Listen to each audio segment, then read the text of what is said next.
अस्सलामुअलैकुम वरहमतुल्लाहि वबरकातुहू। तो मीना के खेमे में 8 तारीख को 5 नमाज पढ़ने के बाद, आप ईशा की नमाज पढ़ने के बाद बेहतर है जल्द से जल्द खाना खा के सो जाइए। 8 की रात को दूसरे पहर यानी कि 9 की सुबह तहज्जुद के टाइम अंदाज़ा लगा लीजिए 2 बजे 3 बजे आप लोगों को जगाया जाएगा और आप लोग जैसे जगाए जाएं फटाफट फ्रेश होइए।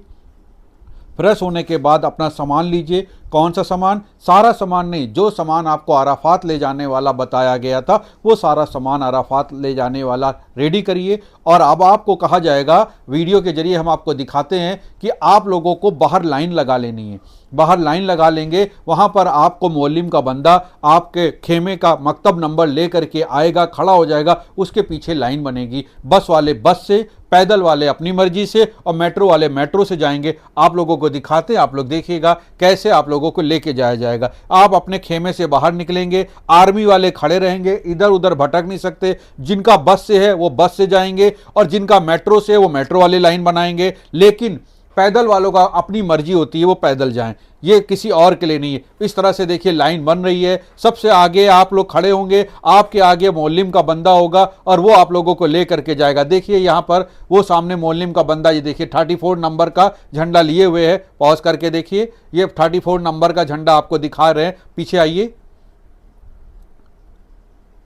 ये देखिए ये इस तरह से झंडा ऊंचाई पे ऐसे पकड़े होगा, आप पीछे होंगे और ये मेट्रो स्टेशन का नीचे है। आपको सीधा मेट्रो पे जाना है और इसी के पीछे चल के जाएंगे दोस्तों। ऐसे करके आप लोग बढ़ रहे हैं। यहाँ पर आपका जो सामान होगा सिर्फ अराफात ले जाने वाला सामान होगा। मुजदलफा के लिए चटाई होगी, आपको सब पहले बताया जा चुका है, वही सारा सामान आप लोगों को ले करके जाना है। इस तरह से आप मेट्रो स्टेशन के ऊपर पहुंचेंगे। अब ये मेट्रो आपकी आ गई है, आप इंतजार कर रहे हैं और फिर धीरे से आप मेट्रो में बैठ जाएंगे। आपके साथ वो जो झंडा लेकर के बंदा आया था मौलिम का, वो भी आपके साथ मेट्रो में बैठेगा और आप लोगों को ले करके जाएगा। सारे हाजी साहब अपने बेडशीट वगैरह, योगा मैट वगैरह सब ले करके, हल्का फुल्का खाने का सामान और दवाई और पानी की बोतल ले करके यहां पर आए हुए हैं।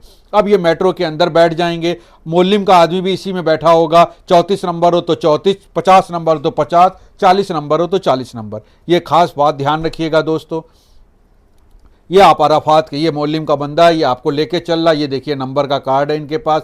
अब आप लोगों को दिखाते हैं जो लोग पैदल जाते हैं उनका क्या होता है। देखिए ये सीधा अराफात, मीना से अराफात पैदल जा रहे हैं। पैदल भी जा सकते हैं। पैदल जाने में आप अपने खेमे तक पहुंच पाएंगे नहीं पहुंच पाएंगे ये आपके ऊपर होता है। इसलिए बेहतर होता है कि मीना से अराफात जिस तरीके से कहा गया है उस तरीके से जाइए। पैदल जा सकते हैं जिनको मस्जिद नमरा जाना है। लेकिन बहुत सुबह जो लोग जाते हैं, मान के चलिए कि मीना में ईशा की नमाज पढ़ने के बाद ही लोग अराफात चले जाते हैं, वो अराफात के लिए निकल जाते, तब कहीं जाकर के मस्जिद नमरा में उनको जगह मिल पाती है। मस्जिद नमरा आप लोग को दिखाते दोस्तों, आप लोग मस्जिद नमरा भी देख लीजिए। ये अंदर से कैसी है, इस समय बिल्कुल खाली पोजीशन में ये है मस्जिद नमरा। आप लोग यहाँ पर भी नमाज पढ़ सकते हैं, लेकिन मशवरा यही है कि आप अकेले हों और हिम्मत हो तभी ये प्लान बनाइएगा, आपको रास्तों की मालूमात हो। फैमिली वाले भाई ना जाइएगा, क्योंकि आप यहाँ पहुँच तो जाएंगे, अंदर नहीं जा पाएंगे, बाहर खुले में धूप में बैठना पड़ेगा। और आप सोचिए जब मस्जिद अल हरम में जुमा पढ़ने जाते थे, जहाँ पर कुछ लाख हाजी होते थे, तो वहाँ पर कितनी मुश्किल होती थी और धूप में बैठ गए। यहाँ पर सुबह 7 बजे से आप धूप में बैठोगे, 1:30 बजे तक आप धूप में रहोगे, उसके बाद असर तक भी आपको वहीं रुकना है और मगरिब तक वहीं रुकना है। तो भाई ना जाइएगा, अपने खेमे में जाइएगा, सुकून और आफियत से इबादत करिएगा। आगे चलते हैं दोस्तों, आप लोगों को खेमे दिखाते हैं। आप लोग का खेमा रहता कैसा है अंदर से। देखिए ये अंदर से आपका खेमा इस तरह से रहता है। आपके गद्दे बिछे रहते हैं। मीना से बहुत बड़ा हॉल होता है। मीना में एक खेमे में 15, 20, 30 लोग होते हैं, यहाँ पर 100, 200 होते हैं। एसी लगे होते हैं इस तरह से, स्टैंड एसी, और इस तरह से गद्दे रहते हैं। यहाँ सोफा कम बेड नहीं रहता, यहाँ गद्दे रहते हैं। आराम से लेटिए, बैठिए, नमाज पढ़िए, इबादत करिए, खूब दुआ मांगिए। ये वही जगह है जहाँ आने के लिए हर मुसलमान तरसता है। आगे चलते दोस्तों, आप लोगों को दिखाते हैं अराफात कैंप। आप इसके अंदर देखिए कैसे हाजी साहब लोग, अंदर की तरफ का माहौल कैसा होता है। देखिए अंदर इस तरह से खेमे हैं। आप जब जाइएगा, पॉज करिए, यहाँ पर आप जब जाएंगे तो यहाँ पर क्या करिएगा, इन खेमों पे पेन से निशान लगा लीजिएगा। आप अगर यहाँ निशान नहीं लगा होगा, यहाँ सैकड़ों की तादाद में वाइट खेमे हैं, सैकड़ों की तादाद में। एक तो अपनी लोकेशन अपने मोबाइल पे तुरंत भेज देनी चाहिए। जब मीना खेमे में जाइए, तुरंत अपने मोबाइल से खुद को या अपने किसी को भी व्हाट्सएप पे लोकेशन भेज दीजिए। लोकेशन भेजने का मकसद ये होता है कि जब आप उसी लोकेशन को दोबारा टच करोगे तो आप कहीं भी होगे वो आपको रास्ता दिखा देगा, आगे जाओ, दाएं मुड़ो, बाएं मुड़ो, आ गया। तो ये दाएं मुड़ो बाएं मुड़ो में आज हो जाता है, ये बड़ा फायदे का होता है। तो यहां पर भी लोकेशन अपनी भेज दीजिए, साथ ही साथ अपना मार्कर पेन रखे रहिए, कोई कागज रखे रहिए, टेप रखा रहिए, अपने खेमे पे निशानी जरूर लगा लीजिए। आगे बढ़ते हैं। देखिए अंदर चाय वगैरह का पूरा इंतजाम है, पानी कोई दिक्कत नहीं, चाय कोई दिक्कत नहीं, एसी लगे बड़े बड़े बहुत फुल पावर के, पूरा खेमा ठंडा होता है, कोई दिक्कत नहीं होती दोस्तों। सुकून और आफियत के साथ आप यहां पर रहेंगे। अगली वीडियो दिखाते हैं आपको खेमे के अंदर की, जब हाजी साहब बैठे। देखिए ये जब आते हैं तो नमाज पढ़ने के बाद फजर की थोड़ी देर के लिए सो जाते हैं, आराम कर लेते हैं। कुछ को जिनको नहीं सोना है, जिनकी हैबिट नहीं है, वो बैठ के इबादत करते रहते हैं। कुछ लोग सो जाते हैं। सोना मना नहीं है, सोना बुरा नहीं है। हाँ, आप जोहर के बाद का प्लान सोने का ना करिएगा, अल्लाह के वास्ते जोहर से पहले खूब सो लीजिएगा। एक बार हज का कुतबा हो जाएगा, उसके बाद आप सिर्फ दुआओं में लग जाइएगा दोस्तों। ये है अंदर के खेमे का वीडियो, आपने देखा तो सोइएगा नहीं, यहाँ पर इबादत करिएगा जोहर के बाद से और दुआओं में लगिएगा। अब उसके बाद आगे का आपको दिखाते हैं। ये आप लोग, ये भी नहीं हुआ है। अंदर के खेमे का हाल देख लीजिए दोस्तों।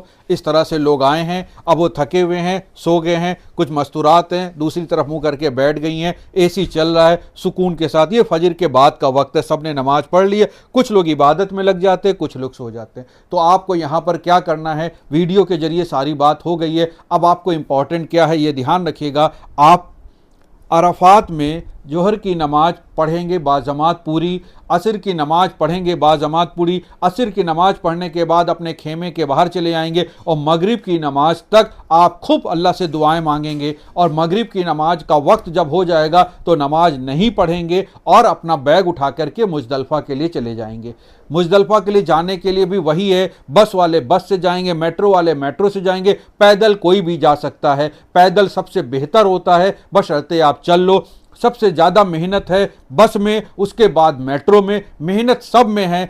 कब से कम, सबसे कम मेहनत है पैदल में। बाकी आपका अपना पर्सनल डिसीजन है, आप क्या डिसाइड करो वो आपके ऊपर है। खाने का खूब सामान रास्तों में बटेगा, लेकिन पैदल वालों को मिलता है, बस वालों को नहीं मिल पाता है। मुजदलफा पहुंचने के बाद आगे का काम जो है वो आगे की नेक्स्ट पार्ट में आप लोग को बताएंगे। अराफात में खाने की कोई दिक्कत नहीं होती, चाय, पानी, नाश्ता, जूस, हर चीज़ बेइफराद अल्लाह की सब खाने की नेमतें खूब बेपनाह रहती हैं। आप खाते खाते थक जाएंगे, ख़त्म नहीं होगा। तो अराफात का मैदान हज के अरकानों में वकूफ़ अरफात जिसको कहते हैं, ये सबसे इंपॉर्टेंट है। अगर कोई हाजी साहब अरफात नहीं आया तो उसके बाद 365 दिन में 364 दिन इबादत करता रहेगा, उसको हाजी नहीं बोला जाएगा। हाजी वो तभी बनेगा जब वो वकूफ़ अरफात के मैदान में कुछ वक्त के लिए सही जोहर और असर के बीच में आ जाए। और आप तो माशाअल्लाह पूरे टाइम के लिए है। अल्लाह ताला आपकी अरफात की सारी दुआएं कबूल करे, आपकी इबादतों को कबूल करे और आपके हज को अपने बारगाह में कबूल करे। आमीन सुम्मा आमीन। अस्सलामु अलैकुम व रहमतुल्लाहि व बरकातुहू।